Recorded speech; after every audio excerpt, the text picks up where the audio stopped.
noite de hoje, deixa eu pegar minha lanterna, senão eu não consigo enxergar. Primeiramente, eu queria agradecer a Deus pelo retorno do nosso pastor e da Fabiana, que sempre é muito bom recebê-los aqui novamente. Nós sentimos muita falta de vocês e Deus os trouxe novamente para cá, depois desse merecido descanso. Hoje nós vamos ministrar a passagem da Bíblia de Efésios, capítulo 4, do versículo 17 ao 24. Vocês poderiam abrir as suas Bíblias, por favor?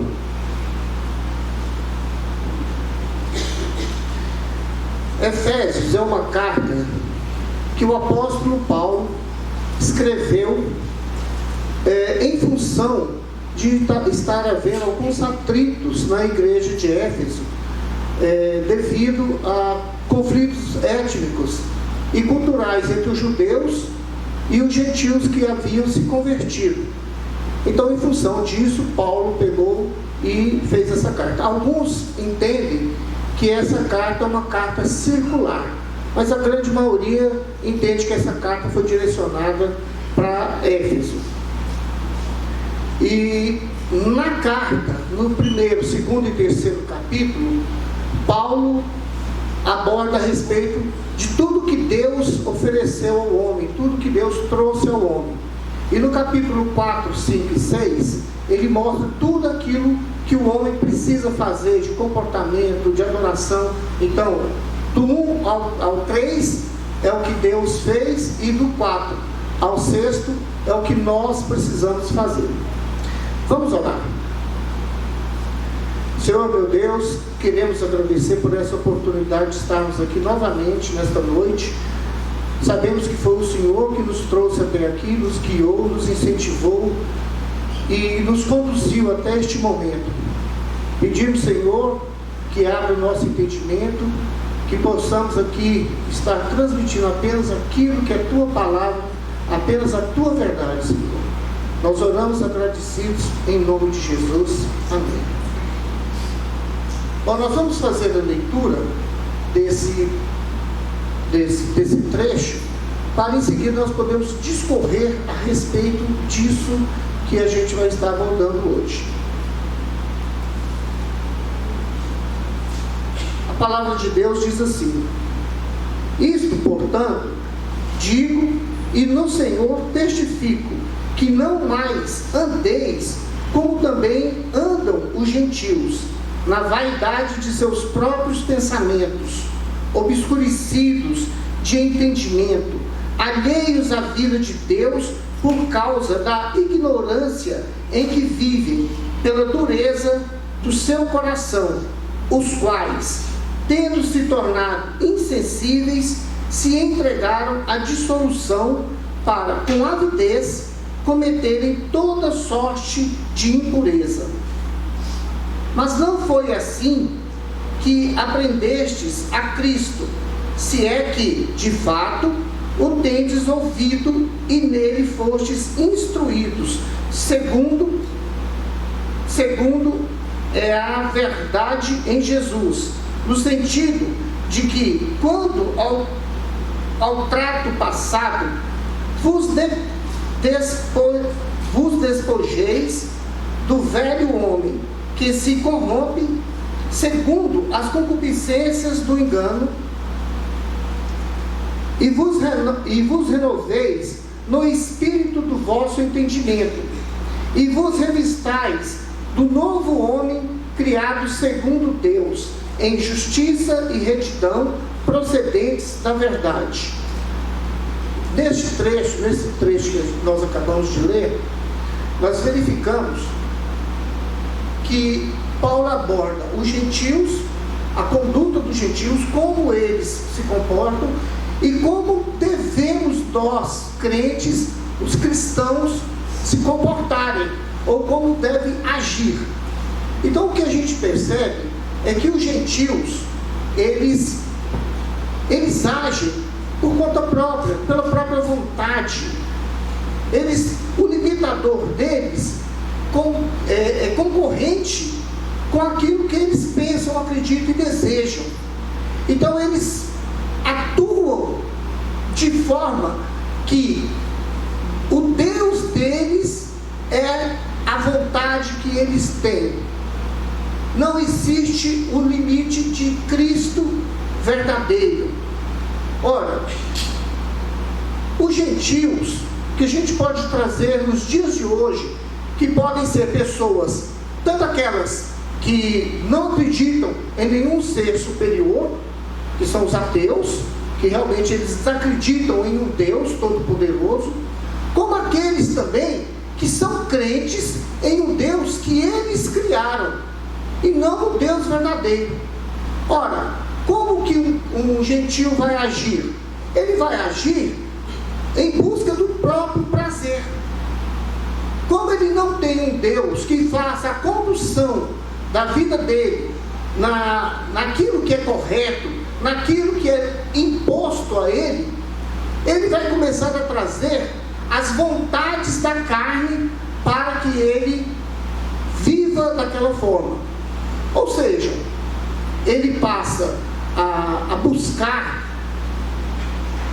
bens materiais. Por exemplo, ele luta por um carro, ele luta por uma casa, ele luta por viagens. Isso é pecado? De forma alguma. O problema é que ele coloca isso como a prioridade da vida dele, e isso passa a ser o Deus da vida dele. Então, o gentio, ele vai focar naquilo que vai agradar a si mesmo, porque ele não acredita em um Deus verdadeiro, ou ele acredita em Deus montados por ele mesmo. Então, o carro que é normal da gente comprar, da gente querer, da gente lutar para ter um, passa a ser o ídolo do coração dele. Então ele vive para adquirir aquele carro dos sonhos. E o pior, ele adquire, daí 3 anos, ele já está com outro carro no sonho, ele mudou o Deus dele, e ele vai trabalhar mais ainda para adquirir aquele carro. Muitas vezes ele vai lutar por uma casa. Olha, eu também lutei por ter minha casa. Eu também focava, não pagava aluguel. Quem paga aluguel sabe a dificuldade que é, a angústia que é você estar pagando o aluguel. E o pior, quando você acostuma com um lugar, o proprietário chega e pede seu imóvel. Então, é bom que a gente realmente lute e trabalhe para ter a própria casa.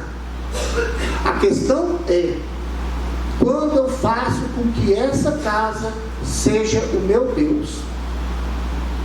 Então eu vou contar uma breve história, sempre tem uma historinha para contar da minha vida. Quando eu mudei para o apartamento que eu moro hoje, primeiro dia, a hora que eu entrei dentro do apartamento, ainda estava financiado, eu virei para minha mulher e falei assim, eu vou lutar, vou juntar dinheiro e vou quitar esse apartamento em 4 anos. E depois de 4 anos, com o apartamento quitado, eu vou comprar cobertura aqui nesse edifício. Minha mulher, me dando a lição, virou e falou, Tacílio, qual o sentido que tem nós adquirirmos a cobertura? Aí eu, na minha arrogância, mas é o melhor apartamento, nós vamos morar muito confortáveis, vai ser invejável para meus amigos, para os parentes, vai ser um sinal da minha prosperidade. Aí ela virou e falou, Tacílio, espera, não temos a mínima necessidade de comprarmos a cobertura. Vai significar que nós vamos passar o resto das nossas vidas pagando um apartamento que nós não temos necessidade. E eu parei e escutei minha mulher, porque ela estava coberta de razão. Mas naquele momento, a minha prepotência, meu orgulho, minha vaidade, estava me colocando num patamar que eu não tinha necessidade nenhuma.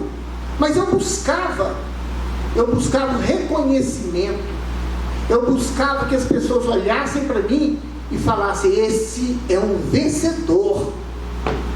Vencedor em quê? Porque para eu adquirir aquele apartamento, eu teria que trabalhar sábado, domingo, feriado, de dia, de noite, de madrugada. Eu ia ter que privar minha família de uma série de coisas para adquirir aquele apartamento, que eu não tinha necessidade. Tanto que depois de 6 anos morando no meu apartamento, eu nem penso em mudar de lá. Ele me serve confortavelmente. Está vendo como que por um instante, quase um detalhe, eu coloquei a casa como sendo Deus da minha vida? Então é justo lutar para ter uma casa? Claro, sim. Mas cuidado com a nossa prepotência de querer fazer com que ela se torne o motivo do nosso orgulho. Vai só aumentar o orgulho, nossa vaidade vai destruir, porque possivelmente o casamento deteriora. Se eu não estou em casa, se eu não estou acompanhando os filhos, se eu não estou fazendo presença com a minha esposa, se eu não estou convivendo com os problemas mínimos da casa, eu estou focado apenas na aquisição do apartamento gigantesco, com certeza a família vai penar com isso, vai sofrer com isso, e isso pode causar um rompimento nos laços familiares, porque eu não estava ouvindo o que Deus queria para a minha vida. Eu estava ouvindo o Deus que estava no meu coração. Na época eu não era crente. E tem pessoas que vivem isso.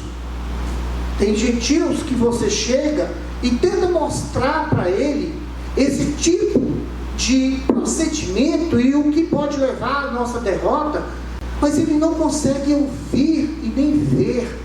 Eles têm olhos e eles têm ouvidos, mas eles não conseguem ver, eles não conseguem ouvir.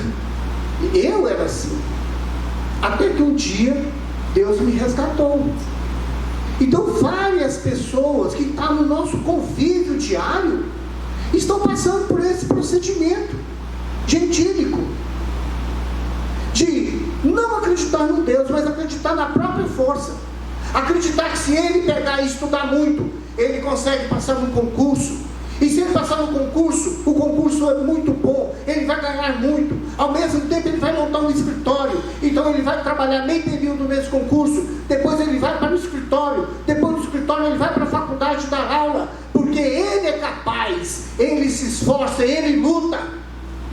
Ele vai adquirir tudo aquilo que a vida tem de bom.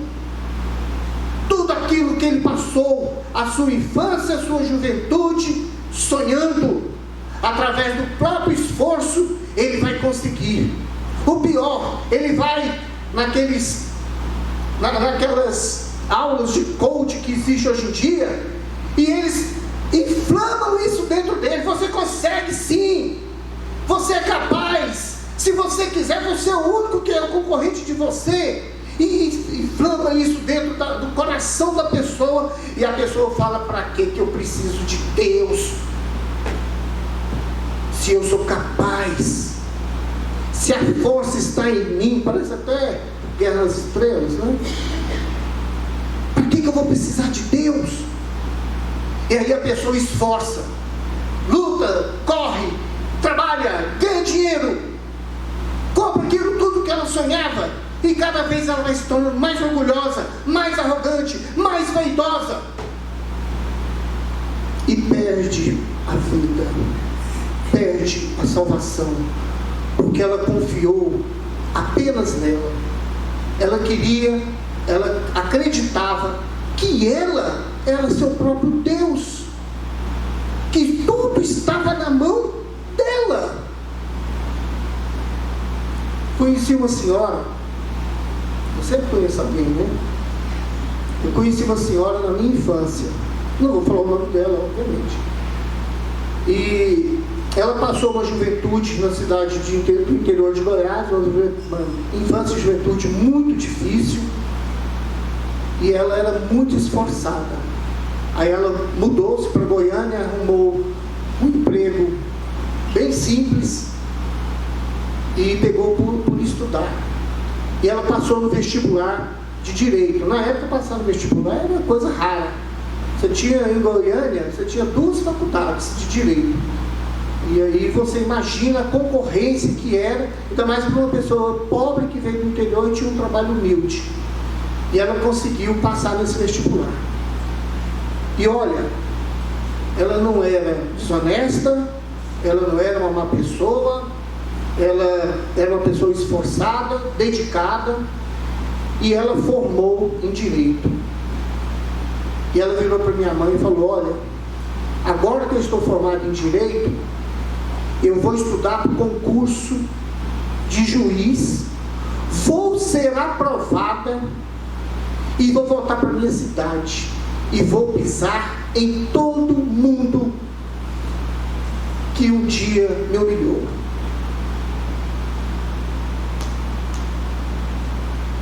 Meus irmãos, isso não é um procedimento correto. Isso não é um procedimento de quem tem um Jesus verdadeiro dentro do seu coração. Infelizmente, pouco tempo depois, acho que na base de 1 ano depois, ela descobriu um câncer, e esse câncer ceifou sua vida.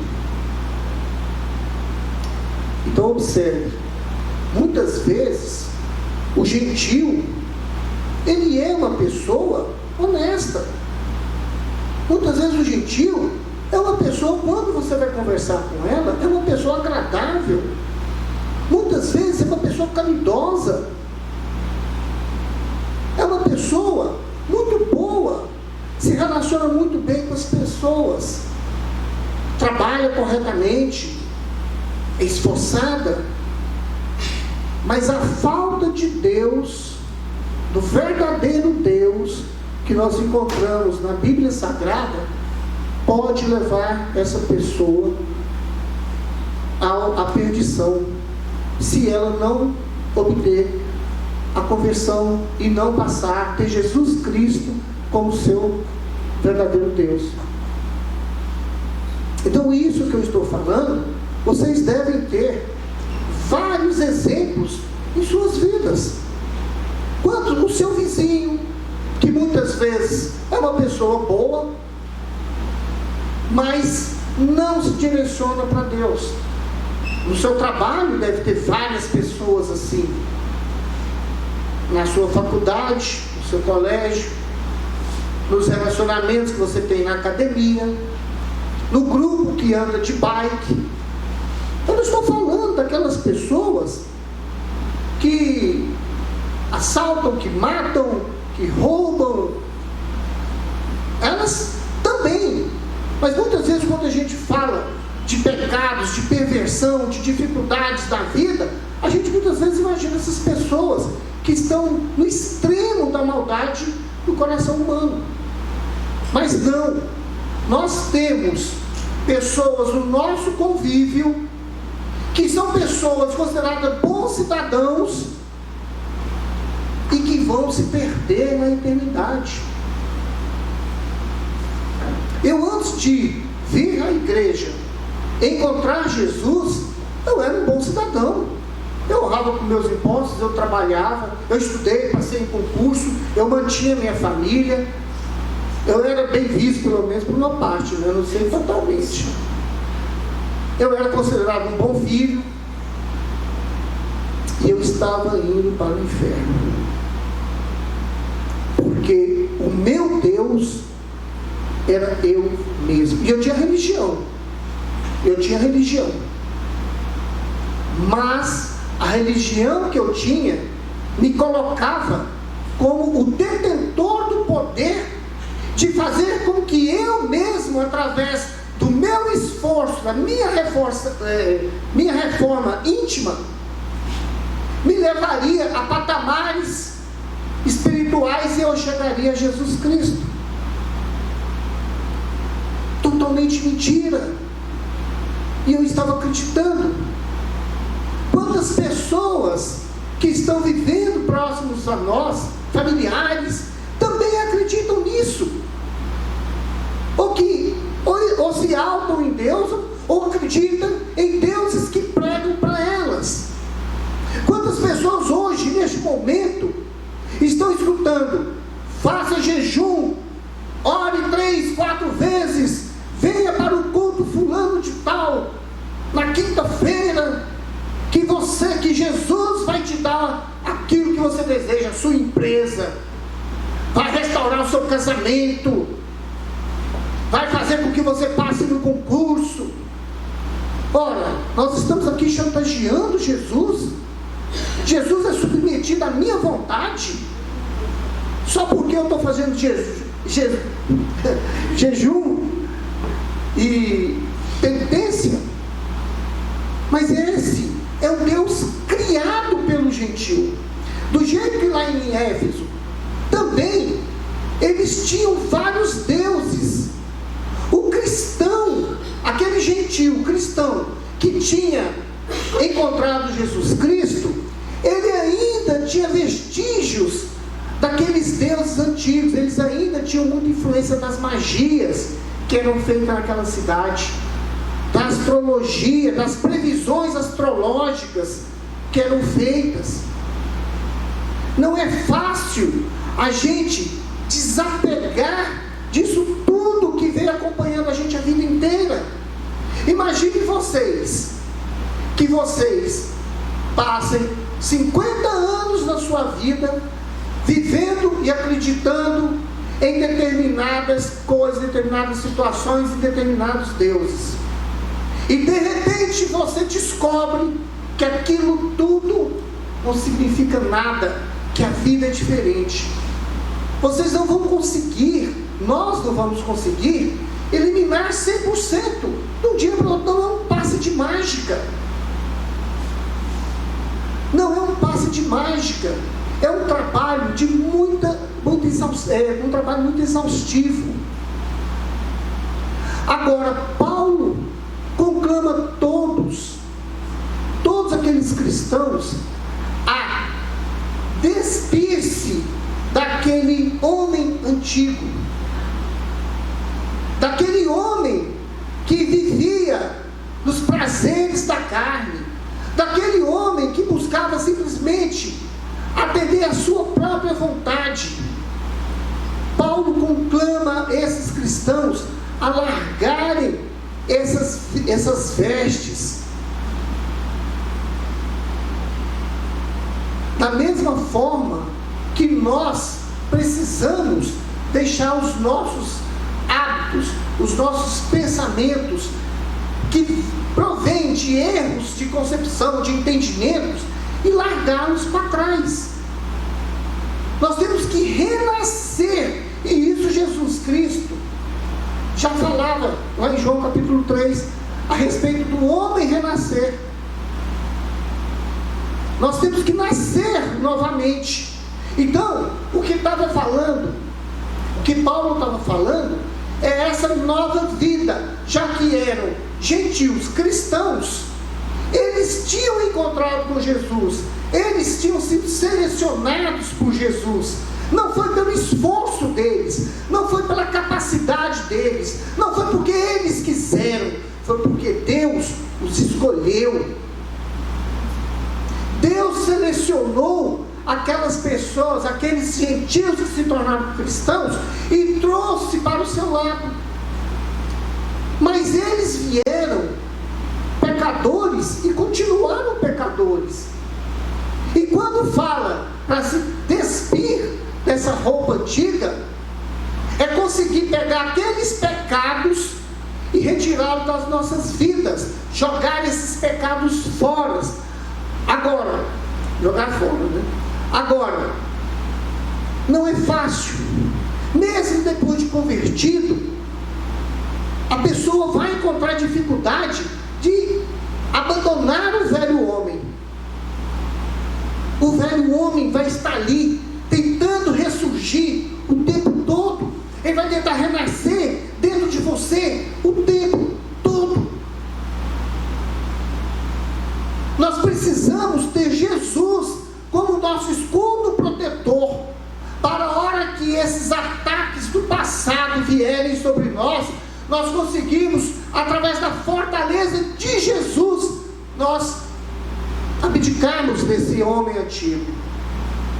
Se você for tentar enfrentar confiando apenas em você, confiando apenas na força que você tem, você será derrotado.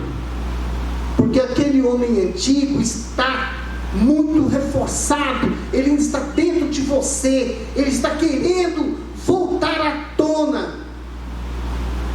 O homem que adulterava, ele vai sentir vontade, porque era um costume.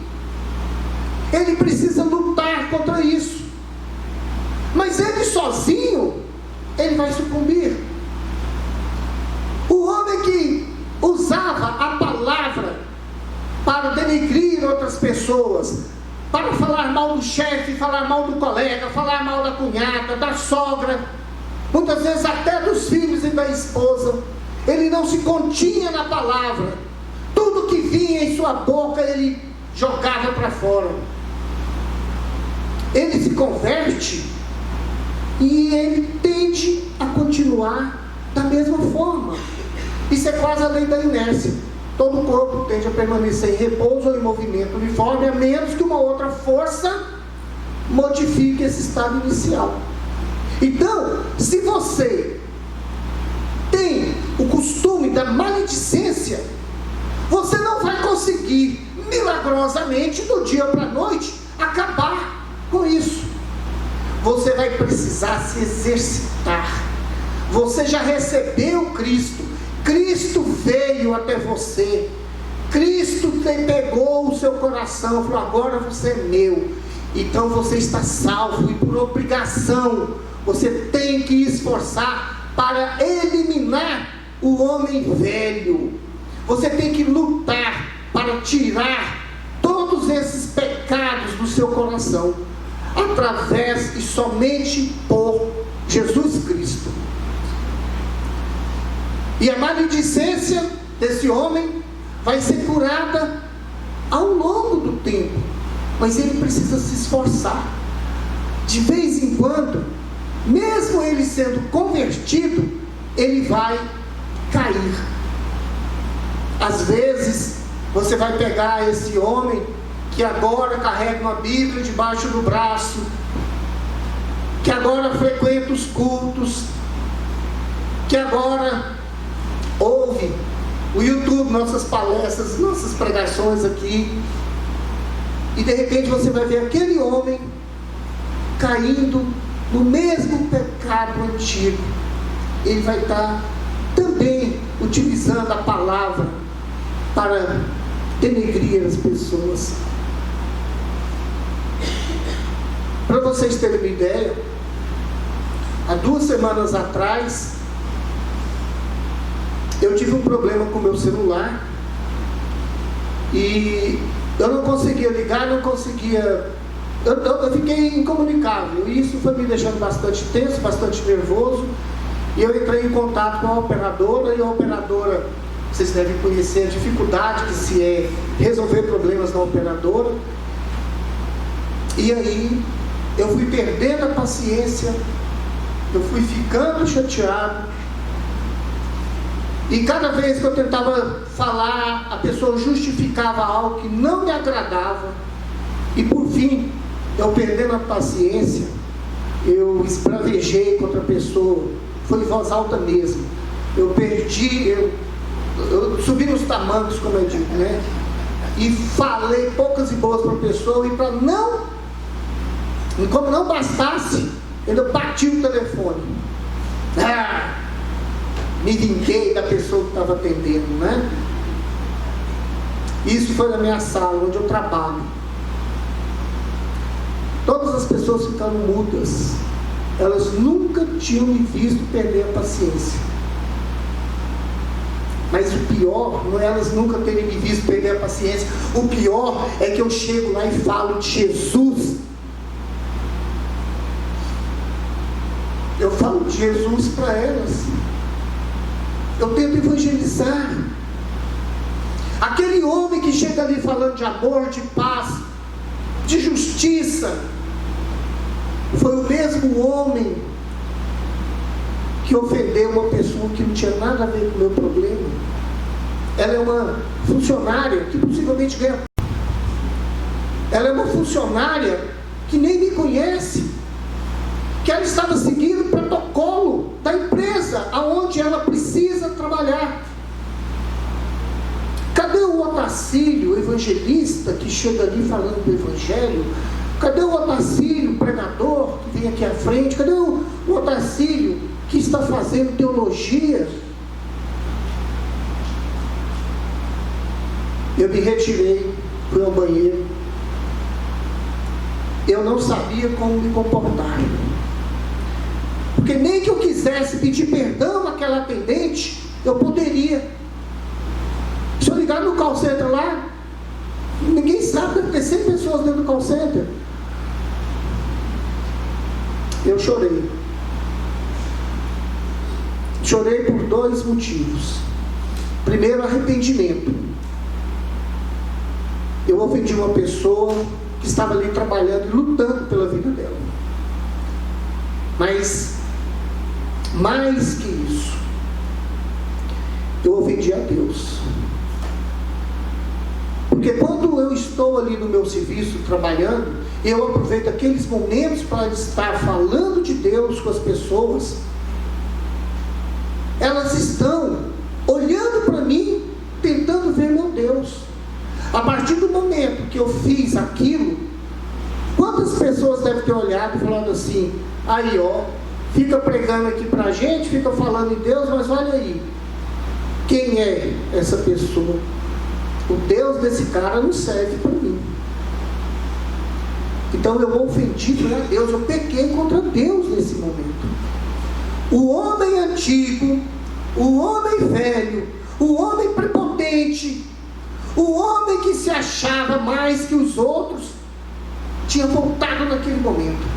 Ele tinha ressurgido por causa de um problema extremamente pequeno, que a secretária virou para mim e falou: tá assim, vou resolver isso para você. Meia hora depois estava resolvido. Então, para você ver que até as pequenas coisas podem causar um estrago grande na vida do cristão. Porque aquele homem que a gente está tentando abandonar, está tentando se despir daquela roupa antiga, ele volta com muita força. Porque se naquele momento eu tivesse usado o escudo de Jesus Cristo, eu não teria me exaltado. Se eu tivesse falado o que Jesus faria no meu lugar e raciocinado, eu teria conversado pacificamente com a menina e possivelmente eu teria resolvido a minha questão. Então, nós ainda, mesmo cristãos, nós ainda temos vestígios do homem antigo, que era o homem gentil. Por isso é importante essa mudança de roupa.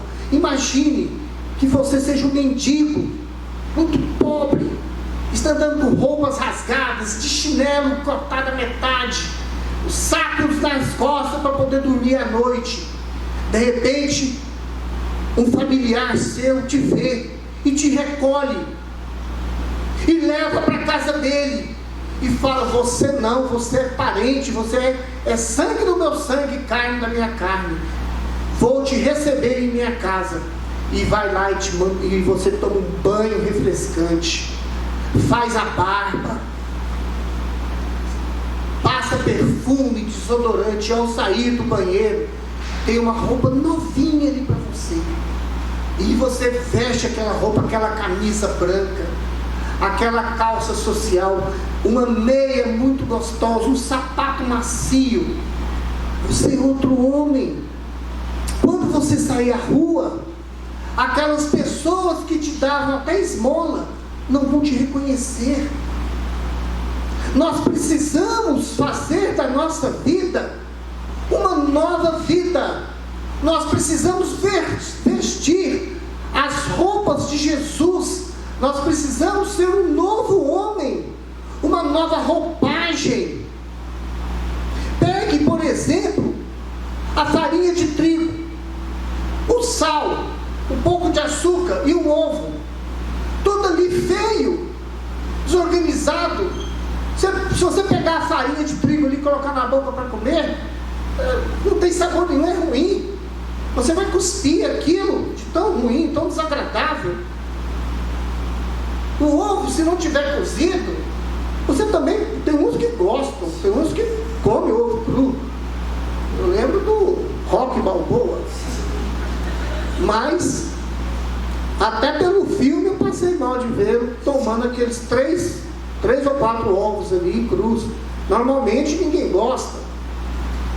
Mas pega tudo isso com jeito, na proporção correta, vai misturando, homogeneiza, coloca no momento correto. Tem o momento correto de colocar o ovo, tem o momento correto de colocar a manteiga, tem o momento correto de colocar o sal, o açúcar, a quantidade, e você vai misturando. Depois de tudo misturado, você leva ao forno. Sei lá quanto tempo, meia hora. Quando a gente está com fome, parece que demora 5 horas, né? Daqui a pouco você retira aquele bolo. Eu posso até sentir o cheiro dele. Aquele bolo vem lindo, maravilhoso. E ainda a gente pode incrementar. Tem uns que colocam canela por cima, outros salpicam alguns coco ralado. E aí você se delicia com aquele bolo maravilhoso. Você come uma fatia, e aí você ainda vira para sua mulher e fala: eu posso comer mais um pedaço? De tão saboroso que está aquilo ali.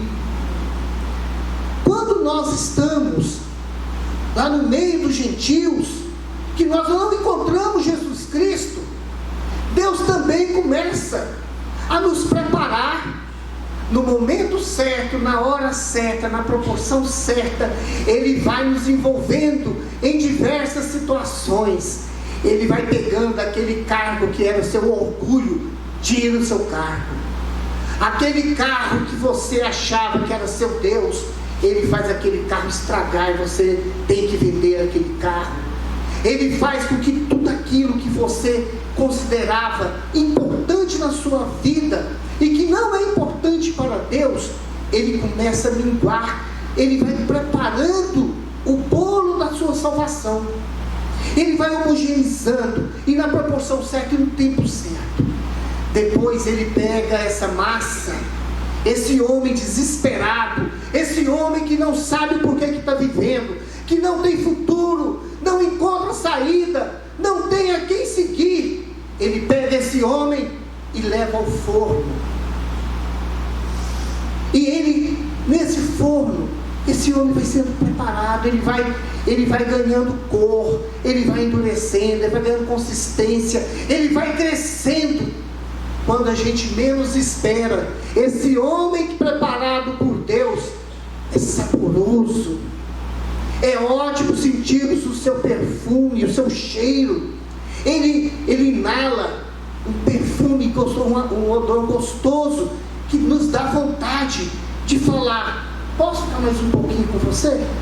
Porque ele se transformou. Esse é o homem que Jesus prepara. É essa transformação de vários ingredientes ali soltos e que aparentemente não tem uma finalidade definida, que na medida certa se transforma, se veste no novo homem, no homem que acata a determinação de Deus, o homem que não se preocupa se ele está na liderança da empresa dele ou se ele é um simples empregado. É um homem que uma casa simples ele fica satisfeito porque ele tem aonde morar, que uma comida simples ele entende que o sustenta, que ele é verdadeiramente amigo. Ele não faz relações com pessoas apenas buscando favores. Ele tem relação com pessoas para disseminar o amor de Cristo, porque assim como ele recebeu de graça ele quer passar. E se Deus ainda conceder benefícios a esse homem, de chegar novamente ao topo da carreira, de conseguir um carro maravilhoso, de conseguir ter amigos influentes, ele não vê da da mesma forma que ele via antigamente, porque agora ele é um bolo transformado. Ele é saboroso para Deus. Aquele odor que sai do bolo contagia todos que estão próximos a ele. Este é o verdadeiro crente. Este é o verdadeiro cristão. Aquele que consegue renovar-se, aquele que consegue, por graça de Cristo, por graça de Deus, o trouxe para este grande benefício, nos trouxe para a salvação. E ele agora se sente, por gratidão, responsável pelas ações que agradam a Deus. É gostoso a gente tomar ações que agradam a Deus. Eu vi esse fim de semana um grupo de irmãos ajudando, trabalhando numa casa, servindo de pedreiros e de serventes, restaurando uma casa humilde, sem cobrar nada, estando ali apenas dedicando o seu coração. Imagina como está Jesus com essas pessoas, feliz, porque essas pessoas estão ali, não vão ganhar dinheiro, não vão ganhar prestígio. A pessoa que mora naquela casa não tem condição de oferecer nada material para essas pessoas, mas essas pessoas que estão ali, estão por amor a Cristo Jesus, porque essas pessoas ganharam a salvação pela graça de Jesus Cristo. Elas ganharam a salvação e o coração delas está quebrantado, por isso elas estão ali. Se essas pessoas não tivessem em Cristo, no sábado talvez estivesse na beira da piscina, ou estivesse num churrasco.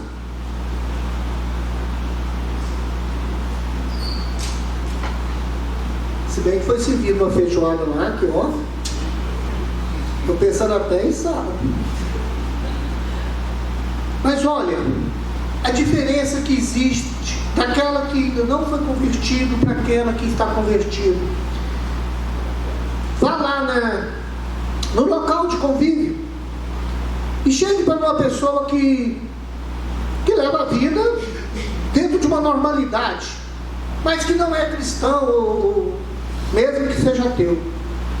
Fale para ela assim: olha, no fim de semana tem um churrasco e vai ter muita carne, a pior carne é picanha, muita cerveja, chopp, whisky, eu não sei quanto tempo de whisky, sei lá, 20 anos, e tudo é na beira da piscina, e vai ter lindas mulheres, lindos rapazes lá na beira dessa piscina, e nós vamos ficar lá até umas 6 da tarde.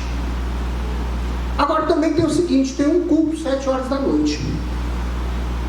Eu estou te convidando para os dois. Só que tem uma coisa: se você for para o churrasco, você não vai poder ir para o culto. E se você for para o culto, você não vai poder ir para o churrasco. Eu queria te convidar, qualquer um que você escolher, para mim está ótimo, eu te acompanho. Para qual evento você acha que esse amigo seu, gentil, escolherá? O culto, obviamente, né? Porque o nosso coração, quando não está em Cristo, o nosso coração tende a buscar apenas a nossa vontade carnal. Se eu vou ao culto, eu estou indo buscar Jesus Cristo. Ora, o que é isso, Jesus Cristo? Se eu tenho picanha maravilhosa, assadinha lá, bem feita, para comer, tenho a cerveja, o chopp que eu costumo beber todo final de semana, se não todo dia, lindas mulheres desfilando na piscina, lindos rapazes desfilando na beira da piscina, eu vou para o culto, ficar sentado lá 1h30, 2 horas, escutando falar de Deus, um Deus que eu nem sei quem é, eu vou para o churrasco. Essa é a tendência normal, natural, de quem não está em Cristo. Ela buscar sempre atender o seu coração. Mas se o seu coração tem coisas provenientes do homem, ela vai querer atender o homem. Ela vai querer atender a sua motivação, que é você mesmo. Agora, aquele que se despiu desse homem antigo e virou aquele bolo muito recheado, muito gostoso, esse homem vai falar o seguinte: olha, eu gostaria muito de ir no churrasco, eu gosto de churrasco, mas eu tenho o culto, porque o culto para mim é superior a qualquer evento. Porque no culto nós estamos procurando a comunhão com os irmãos e a comunhão com Cristo. Então, nós temos que entender que mesmo a gente, depois de convertido, depois que Jesus Cristo veio até a gente, nós temos que buscar o entendimento, o verdadeiro entendimento de Deus. Irmãos, nós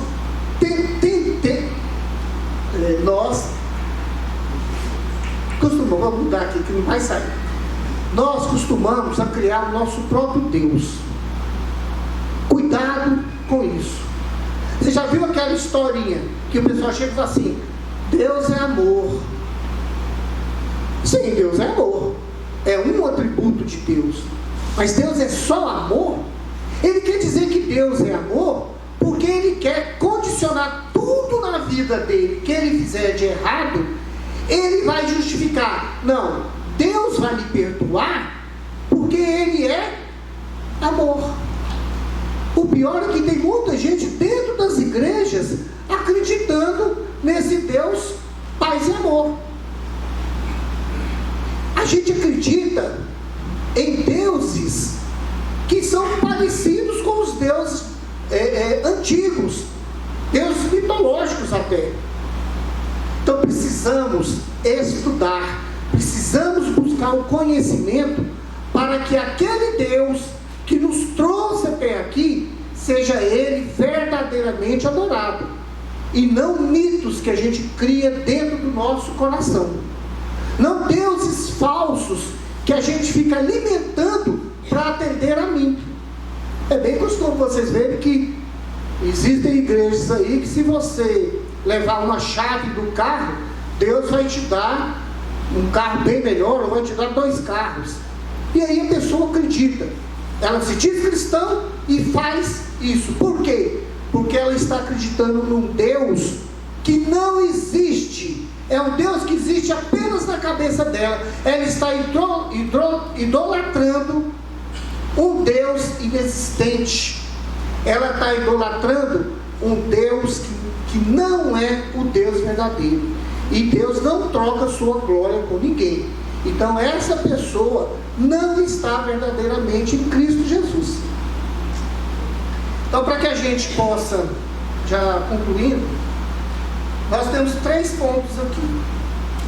Mesmo convertido, ainda estamos sujeitos a reviver o homem velho. Quantas pessoas na igreja acabam caindo, acabam se afastando da igreja? Tem vários relatos de pastores que acabam se perdendo. As influências externas ao mundo muitas vezes afetam o cotidiano dele e ele cai.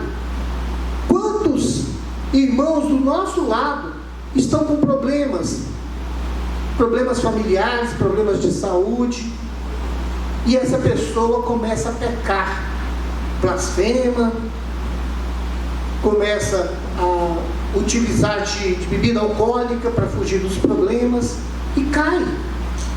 Então, mesmo nós que já somos convertidos, temos que estar com Jesus à nossa frente o tempo todo. É estudo da Bíblia e Jesus Cristo, para que o velho homem não ressurja na gente, como ressurgiu em mim no dia lá Da ligação. E às vezes muito pior. O segundo ponto, temos que enfrentar diariamente o homem velho que insiste em ressurgir em nossos corações. Todos os dias, hora que nós dormimos, é como se morrêssemos, e quando acordamos, é como se renascêssemos. Precisamos, todos os dias, no renascimento, no nosso renascimento, nós procurarmos melhorar cada ponto de nossa vida. Hoje, eu tenho que estar melhor do que ontem. Amanhã, eu terei que estar melhor que hoje. Isso é uma luta, uma batalha diária. Todos os dias, quando acordar, oração, pedindo proteção, pedindo que Deus nos conduza. Porque senão, o homem velho volta a procurar o seu lugar em nosso coração. A batalha só será vencida quando tivermos Jesus Cristo ocupando todos os espaços dos nossos corações. Cuidado com aquilo que você deseja. Cuidado.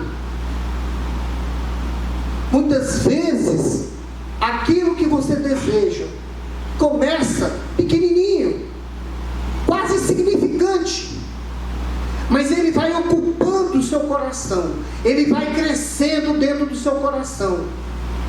É o vestígio do homem antigo ali, e ele vai crescendo, crescendo, e ele vai expulsando Jesus de lá. Você muitas vezes está com Jesus no coração, mas você deixa entrar novos deuses ali dentro, e você vai alimentando esses deuses e vai expulsando Jesus, e o seu ato, o seu pensamento, a sua palavra, o seu sentimento vai sendo corrompido, e daqui a pouco, embora cristão, você vai ser como qualquer outro gentil que cometendo os maiores absurdos de pecado para atender somente a sua vontade. Precisamos estar atentos a tudo isso.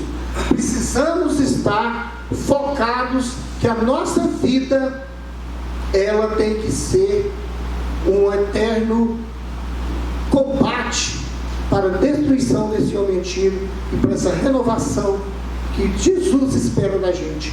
Que nós possamos estarmos revestidos dessa nova vestimenta, dessa vestimenta do homem novo, e que cada dia a glória de Deus seja vista em nós, que cada dia as pessoas possam olhar para nós e ver em cada atitude, em cada palavra nossa, ver ali a presença de Jesus Cristo, nosso Salvador.